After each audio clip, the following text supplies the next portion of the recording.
નમસ્કાર મિત્રો, આજે આપણે પ્રમાણપત્ર પદ્ધતિના ફરી એક દાખલાની ગણતરી કરીશું. તો મિત્રો, આ દાખલો માલ સામાન અને મજૂરીના વિચલનનો સંયુક્ત દાખલો છે, જેની આપણે આજે ગણતરી કરીએ. દાખલા નંબર 37 અમીષા લિમિટેડના ઉત્પાદક પ્રમાણ અંગેની માહિતી નીચે મુજબ આપણને આપેલી છે. તો પ્રત્યક્ષ માલ સામાનની આપણને માહિતી આપેલી છે અને બાદમાં આપણને મજૂરીની માહિતી આપણને આપેલી છે. તો મિત્રો, પહેલા આપણે જથ્થાની ગણતરી કરીએ અને ત્યારબાદ આપણે કલાકની ગણતરી કરીશું. તો પહેલા આપણે જથ્થાની ગણતરી કરીએ. કંપની વર્ષ દરમિયાન 6000 એકમોનું ઉત્પાદન અને વેચાણ કરે છે. પ્રત્યક્ષ માલ સામાનની પડતર નીચે મુજબ આપણને આપેલી છે. તો આપણને ખરેખર જથ્થો આપેલો છે. પડતર એટલે ખરેખર જથ્થો આપેલો છે 12500 એકમો, 18000 એકમો અને 88500 એકમો. તો મિત્રો, આપણને પડતર આપેલી છે દાખલાની અંદર. કિલો દીઠ ભાવ આપણને આપેલું નથી. તો આપણે એક નાનકડા ટેબલની ગણતરી કરીએ. પ્રમાણિત અને ખરેખર ત્રણ આપણને વસ્તુ આપેલી છે, માલસામાન A, B અને C. તો ત્રણ વસ્તુની આપણે ગણતરી કરીશું. ખરેખર જથ્થો આપણને આપેલો છે 12500 એકમો, 18000 એકમો અને 88500 એકમો. કુલ પડતર આપણને આપેલી છે 55000, 50400 અને 1,06,200.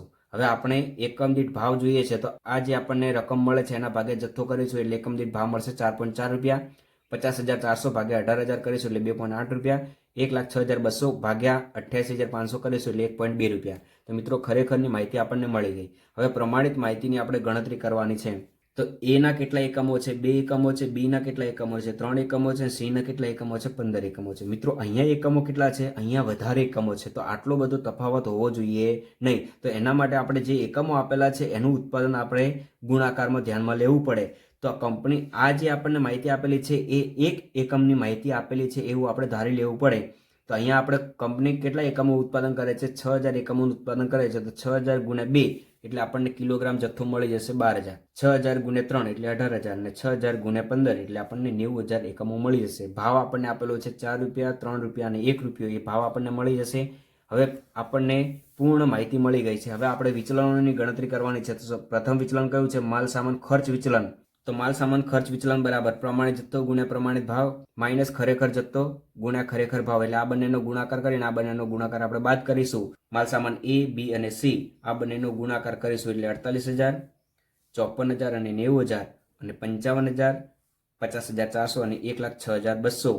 આમાંથી આ બાદ કરીશું એટલે માઇનસ 7000, 3600 અને માઇનસ 16200. પ્લસ માઇનસ કરીશું એટલે માઇનસમાં જવાબ આવે છે માઇનસ 19600 અને માઇનસમાં આવે એટલે આપણે પ્રતિકૂળ કહી શકાય. બીજા નંબરના વિચલનની ગણતરી કરવાની છે. માલ સામાન ભાવ વિચલન. તો માલ સામાન ભાવ વિચલન બરાબર ખરેખર જથ્થો કૌંસમાં પ્રમાણિત ભાવ માઇનસ ખરેખર ભાવ એટલે 4 માઇનસ 4.4 ગુણ્યા 12500 કરીશું એટલે આપણને જવાબ મળશે માઇનસ 5000.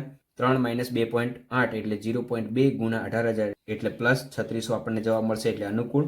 ત્રીજા નંબરમાં 1 માઇનસ 1.2 એટલે માઇનસ 0.2 ગુણ્યા 88500 કરીશું એટલે આપણને જવાબ મળશે માઇનસ 17700. પ્લસ માઇનસ કરીશું એટલે ફાઇનલ આન્સર આપણને મળશે માલ સામાન ભાવ વિચલન 19100 માઇનસમાં છે એટલે પ્રતિકૂળ કહી શકાય. ત્યારબાદ મિત્રો, ત્રીજા નંબરમાં ગણતરી કરવાની છે માલ સામાન વપરાશ વિચલન. તો માલ સામાન વપરાશ વિચલન બરાબર પ્રમાણિત ભાવ કૌંસમાં પ્રમાણિત જથ્થો માઇનસ ખરેખર જથ્થો. એટલે આ જથ્થામાંથી આ જથ્થો બાદ કરી અને પ્રમાણિત ભાવ જોડે ગુણાકાર કરીશું એટલે 12000 માઇનસ 12500 એટલે માઇનસ 500 ગુણ્યા 4 એટલે માઇનસ 2000 આપણે જવાબ મળશે પ્રતિકૂળ. એવી રીતના B મટીરિયલની ગણતરી કરીશું અને C માલ સામાનની ગણતરી કરીશું. તો પ્લસ માઇનસ કરીશું એટલે આપણને માલ સામાન વપરાશ વિચલનનો જવાબ મળશે માઇનસ 500 પ્રતિકૂળ. મિત્રો, આ વિચલનો થયા માલ સામાનના વિચલનો. હવે મિત્રો, મજૂરીના વિચલનોની ગણતરી કરીએ. તો આપણને જે માહિતી આપેલી છે એના ઉપરથી આપણે એક ટેબલ બનાવીએ. કંપની વર્ષ દરમિયાન 17500 પ્રત્યક્ષ મજૂરી કલાકો કામ કરે છે. કેટલા કલાકો કામ કરે છે? 17500 કલાકો કામ કરે છે. એટલે કે આપણને ખરેખર કલાક આપણને આપેલા છે 17500 કલાક. બરાબર છે મિત્રો.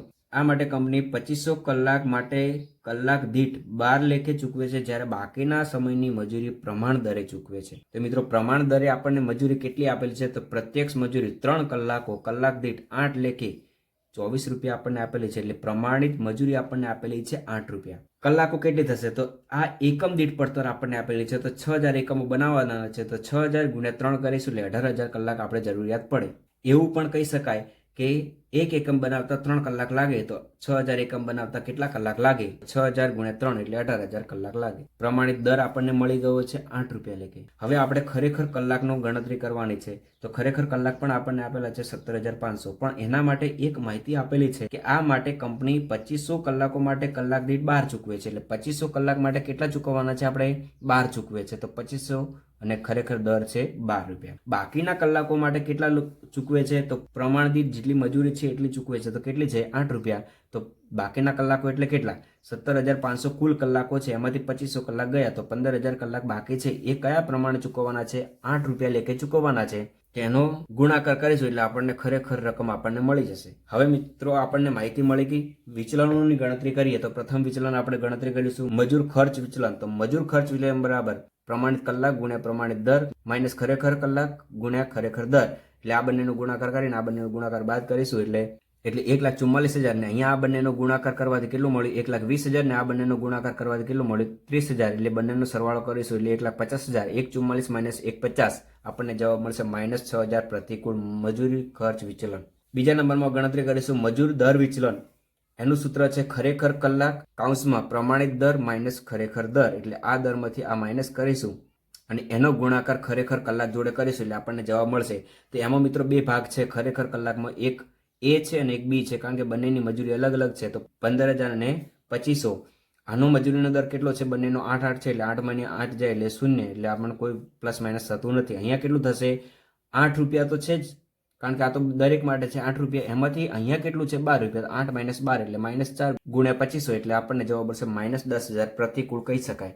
તો મજૂરી દર વિચલનનો જવાબ આપણને મળી ગયો. ત્રીજા નંબરમાં મજૂર કાર્યક્ષમતા વિચલન બરાબર પ્રમાણિત દર કૌંસમાં પ્રમાણિત કલાક માઇનસ ખરેખર કલાક. એટલે ખરેખર કલાક આપણને કેટલા આપેલા છે? 17,500 અને પ્રમાણિત કલાક કેટલા મળે? 18,000. 18,000 માઇનસ 17,500 ગુણ્યા પ્રમાણિત દર 8 રૂપિયાનો ગુણાકાર કરીશું.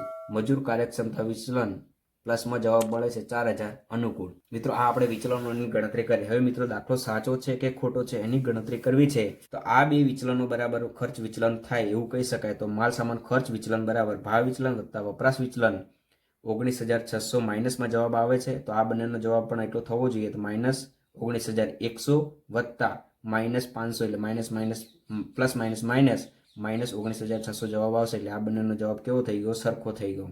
આનો જવાબ બરાબર આ બંનેનો જવાબ થાય એટલે આ બંનેનો સરવાળો કરીશું એટલે આનો જવાબ થવો જોઈએ. તો આ બંનેનો સરવાળો કેટલો થાય? -10,000 અને +4,000 એટલે 6,000 માઇનસમાં જવાબ આવે. તો અહીંયા પણ જવાબ કેટલો છે? -6,000 છે. એટલે બંને જવાબ કેવા છે?